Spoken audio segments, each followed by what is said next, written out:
Welcome to success ગુરુ ધોરણ 10 વિષય વિજ્ઞાન.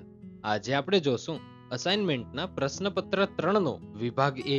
તો ચાલો શરૂ કરીએ. આજનો પહેલો વિકલ્પ છે ગ્લુટેનોલનું આણ્વીય સૂત્ર જણાવો. જો તમે જવાબ જાણતા હો તો કોમેન્ટ બોક્સમાં જણાવો. આનો સાચો જવાબ છે સી, C4H9OH. લાલ કીડી ડંખ મારે છે ત્યારે આપણા શરીરમાં કયું રસાયણ દાખલ થાય છે?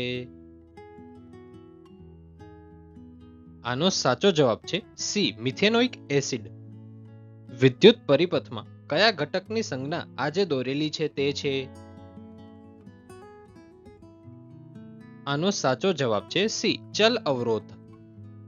મનુષ્યમાં મૂત્રપિંડ એ ખાલી જગ્યા સાથે સંકળાયેલ તંત્રનો ભાગ છે. આનો સાચો જવાબ છે સી, ઉત્સર્જન. અંતર્ગોળ અરીસાની સામે વસ્તુને કયા સ્થાને મૂકી હોય તો તેનું પ્રતિબિંબ પણ તે જ સ્થાને મળે છે? આનો સાચો જવાબ છે બી, વક્રતા કેન્દ્ર પર. તારાના ટમટમવા માટે કઈ પ્રકાશીય ઘટના જવાબદાર છે?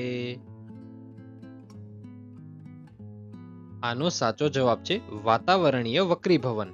આજના 6 વિકલ્પ અહીં પૂરા થાય છે. હવે ખાલી જગ્યાઓ જોઈએ. આજની પેલી ખાલી જગ્યા છે કાર્બન પરમાણુ અન્ય કાર્બન પરમાણુઓ સાથે સહસંયોજક બંધ બનાવવાની અદ્વિતીય ક્ષમતા ધરાવે છે. કાર્બનના આ ગુણધર્મને ખાલી જગ્યા કહે છે. આનો સાચો જવાબ છે કેટેનેશન.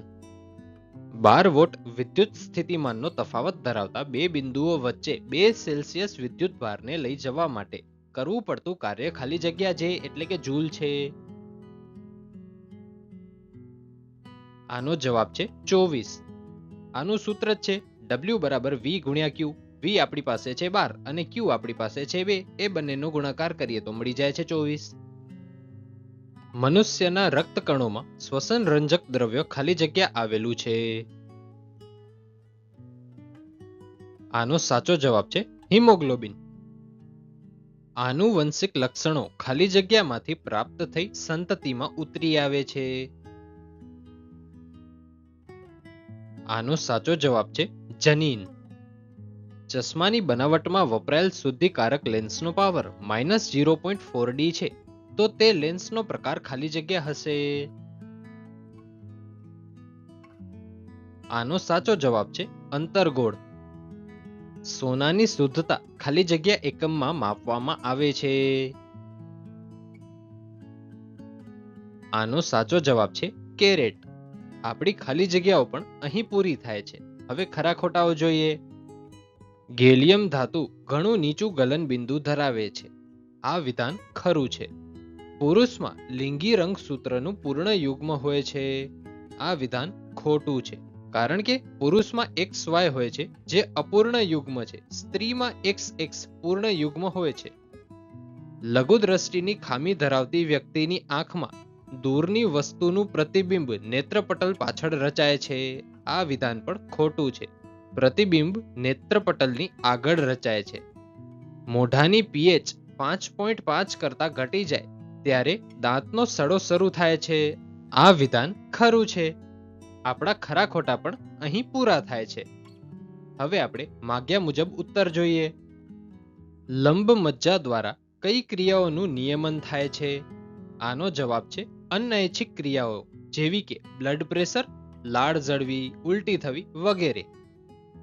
મનુષ્યમાં લિંગી નિશ્ચયનની આકૃતિ દોરો. તો આના માટે આ આકૃતિ આપણે દોરવાની. સ્વચ્છ આકાશનો ભૂરો રંગ પ્રકાશની કઈ ઘટનાને આભારી છે? આનો સાચો જવાબ છે પ્રકાશનું પ્રકિરણને આભારી છે. મને ઓળખો. મારો ઉપયોગ બલ્બનો ફિલામેન્ટ બનાવવા માટે થાય છે. આનો સાચો જવાબ આવશે ટંગસ્ટન. આપણા માગ્યા મુજબ ઉત્તર પણ અહીં પૂરા થાય છે. હવે જોડકા જોઈએ. અહીં આપણે વિભાગ એ અને વિભાગ બી આપેલા છે. વિભાગ એ માં ઓક્સિન પેલું છે તો એનો જવાબ શું આવશે? તો એનો જવાબ આવશે સી, પ્રેરોહના કોષોની લંબાઈમાં વૃદ્ધિ પ્રેરે છે. તો લખી નાખીએ 1 માં સી. બીજું છે આપણું જિબ્રેલિન. જિબ્રેલિનમાં શું જવાબ આવશે? એનામાં જવાબ આવશે એ, પ્રકાંડની વૃદ્ધિમાં મદદરૂપ થાય છે, તો તે પણ લખી નાખીએ. હવે બીજું જોડકું જોઈએ. અહીં વિભાગ એ માં સૌથી પહેલા ઉત્પાદકો આપેલા છે, તો એનો જવાબ શું આવશે?